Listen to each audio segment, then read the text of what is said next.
Hello，大家好，欢迎到我们这个每天读经5分钟的单元。今天我们要继续六祖坛经的进度。有时候每天读5分钟，我都觉得时间好短，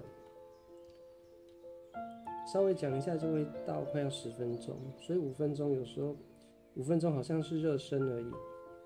昨天我们其实这首诗句我们已经读了3次了，但是我读经就是这样，我不会说赶进度，或是说怎么样，有时候快，有时候慢，有些地方我们就会多讲一点，有些地方就顺顺讲过去就好。所以说大家就是不要介意，也不是说就是说我们的风格就是这样，我们就是自己读经然后分享。好，那我们接下来后面的进度吧，因为这首诗句重点都讲过了，但是呢要能够去内化这首诗句的内容的话呢，也没那么快哦，慢慢来。因为知识上的了解跟彻底的内化是不太一样的。好，那六祖慧能呢？这首诗句呢，就是透过江州别驾张日用呢，帮他写到了这个墙壁上，等于是墙壁上写了神秀的诗句，现在呢又写了慧能的诗句了，两个来对比。一个是着重在身心的层面，一个已经超越了身心的层面。那这个时候呢，旁边这些徒弟还有这些大众呢，你看呢，不只是有官员，这寺庙里黄梅县东禅寺它是一个很大的寺庙，它不只是有这些五祖的徒弟在那边而已，还有一些大众，还有一些高知识分子、官员都会来这边礼拜佛法。所以说，当慧能呢，他一个你可以想象哦，他就是一个出宫的那种感觉，他的形象可能就是出宫，其貌不扬，然后黑黑的、脏脏的哈。可是呢，当他的诗句呢，透过江州别驾在墙壁上写下来的时候，所有的人都非常的惊讶，他觉得不可思议，因为慧能已经说他不识字嘛，可是呢，他却能够呢写出这首诗句，透过江州别驾帮他书写到墙上，大家觉得太神奇了，说真的不能够以貌取人啊，都不能够只看外表。他说到底是什么时候呢？不可思议，怎么会有我们这里竟然有一个肉身菩萨呢？就是说大家觉得不可思议，说六祖慧能难道是什么菩萨再来吗？大家就觉得非常惊讶，就觉得不可思议哈。这个时候呢，也惊动了五祖哈。五祖不知道什么时候也来到现场了，因为呢，我们知道呢，神秀的诗句写的这个墙壁其实就在五祖的禅堂外面而已。所以说，当五祖听到了外面的这个大家这个躁动的声音的时候，人群的声音的时候，五祖就过来了。那五祖过来之后呢，看到大家大惊小怪，因为慧能他真的是可以说是绝无仅有啦，等于是当代可能也没有第二个慧能了，就这样子。一个很普通的一个看起来完全是没读过书，而且看起来完全是非常的普通的人，他却能够有这种大智慧，所以说大家就觉得不可思议，觉得说在猜疑说这个人是真的假的，他是真的菩萨再来吗？还是说是假的？就是大家还无法去接受这个事实。这时候呢，五祖看到大家大惊小怪的情况之下呢，担心呢有人他会对慧能呢造成了伤害。这时候大家也可以去想一想，为什么恐人损害？我自己是想到，你看当时啊，哥白尼对不对？不知道大家听不听到，有没有听过哥白尼？在很久很久以前呢，就是哥白尼那个时代，科学还没那么发达，所有的人都以为呢，地球是宇宙的中心，然后呢，地球是平的，然后呢，所有的太阳是绕着地球转的。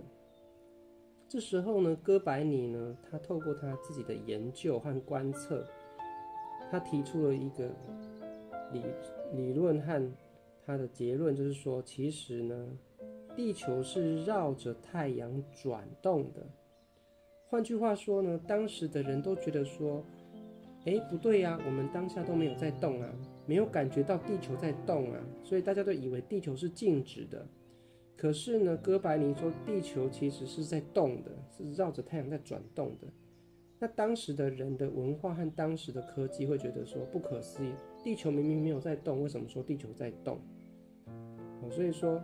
当哥白尼提出了这个见解的时候，那我们当然知道说这是正确的，因为现在的科学，我们对这个来说，我们已经认为是基本常识了。可是对当时的人而言，他会大惊小怪，无不惊讶，就说太神奇了。然后这个人说的到底是真的还是假的？然后他所写的诗句内容到底是真的、对的还是错的？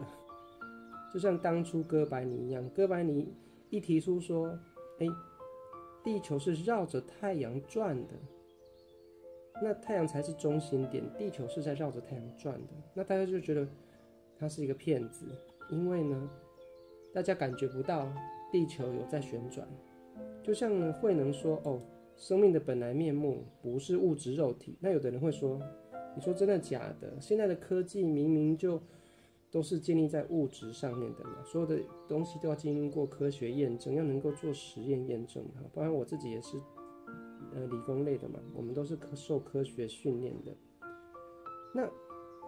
没有物质实体又无法经过科学验证的东西，你就不能够确认说它是真的还是假的，是随便说的骗人的，还是说是真的？那慧能又说般若智慧呢不是第六意识心，那没有体验过的人他就会说，那不是大脑思维心，那还有什么心，对不对？他就会说，我们的心就是大脑思维心了。那如果你说不是大脑思维心，那还有什么心？大家也感觉不到其他的心存在啊，大家也没有觉察到自性智慧的存在啊，也没有接受到像六祖慧能一样接受到自性智慧的引导啊，对不对？所以说呢，大家对于说像哥白尼，当时哥白尼好像也是被人家想把他用火把他烧死了，因为觉得他是在传播异端邪说。就早期那个时代科学不发达，然后有的人说一些话，大家觉得他是在传播异端邪说，因为他的学说造成了大家的恐慌，他就很恐慌说，地球是绕着太阳转的，那我们不就在天空中飞行吗？可是为什么我们感觉不到？所以说人们对于科学尚未能验证的东西，还有对于说自己的生活体验没有办法去验证的东西，大家就会觉得不能相信，而且会觉得你是在骗人的。那当人家觉得哥白尼在骗人的时候，是不是人家就会对他产生一种恶意，就觉得说你是坏蛋，你在骗人，你有什么目的等等。那你看像这些人徒弟，他可能会想说，你六祖慧能你假假鬼假怪，就是说装神弄鬼啊，说这些话，你是不是要图谋第六代祖师的位置，还是你有什么目的，还是说你说这些话是招摇撞骗，就会产生很多的想法。所以说五祖就担心大家会大惊小怪的情况下会去伤害六祖慧能，所以说他做了一个动作，就是呢拿他的鞋子把这六祖慧能的诗句给擦掉，把它擦掉，不要让大家看了，因为怕大家看了之后去追究下去，说到底要去把六祖慧能给研究一番哈。就好像现代的科学家如果抓到一个外星人会怎么样，把他抓去实验室里解剖研究一番，看看这个外星人到底是长得是什么样，跟人类有什么不一样。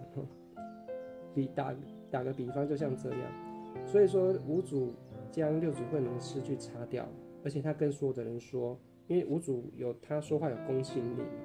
他就说呢，这首诗句没有见性，他的用意就是怕人家会去伤害慧能，会把慧能拿去研究一番，这个人没有读过书，怎么能够说出这些话？他有什么目的？一定是有问题，因为所有的人没有办法去验证慧能说的这个诗句到底是真的假的，只有五祖才知道说六祖这首诗句已经见性了，可是所有的其他人都没有，其他的这些人都没开悟的情况下，他是没有能力分辨的。所以没有在这个状态的情况下，你就没有办法去辨别真假。那大家就会依照自己的想法认为说，那铁定六祖这种没文化的人绝对不可能嘛，大家就不能够认可，哪怕他说的是对的，可是大家没有办法去分辨。就像哥白尼说地球绕着太阳转，那也到等很久很久以后，科学证实了，大家才相信，才变成常识。所以也许有一天呢，当我们这个传统文化复兴到一个阶段的时候，再加上科学的验证，就是很多东西要等到科学能够验证的时候，大家才会相信。如果有一天科学验证说，生命的本来面目不是物质肉体的存在，然后呢，般若智慧呢，除了我们的大脑思维性以外，原来我们还有一个内在智慧的存在。有一天如果科学验证了这一点的时候，大家就会相信说，本来就是这样啊。就像我们现在都认为知道说地球绕着太阳转啊，我们都觉得说这是理所当然的一样。就是一定要有能够验证之后，大家才会相信。没有能够验证之前，大家就会猜忌，就觉得说你有目的，或者说你是胡言乱语，就会去想要伤害他。所以当五祖呢说了这些话之后呢，大家就认为说，果然六祖慧能是这个诗句是没见性的，那大家就不在意他这个小伙子，因为他本来就只是一个杂工而已嘛，大家对他根本就不在乎。那其实呢，只有五祖知道说六祖是已经彻悟，已经见性了，就等于是说五祖所出的作业就只有六祖慧能一个人达成而已，包含神秀上座跟其他的徒弟都没有一个人达成。这件事情就变成只有五祖和六祖之间知道而已。那五祖做了这个动作，就让其他众人的注意力呢从慧能身上转移开来。这样子，而且当时的时代本来也就是单传独授的，就是让其他人知道也没有意义。好，那我们就先读到这边，剩下内容我们就下次再一起读咯，拜拜。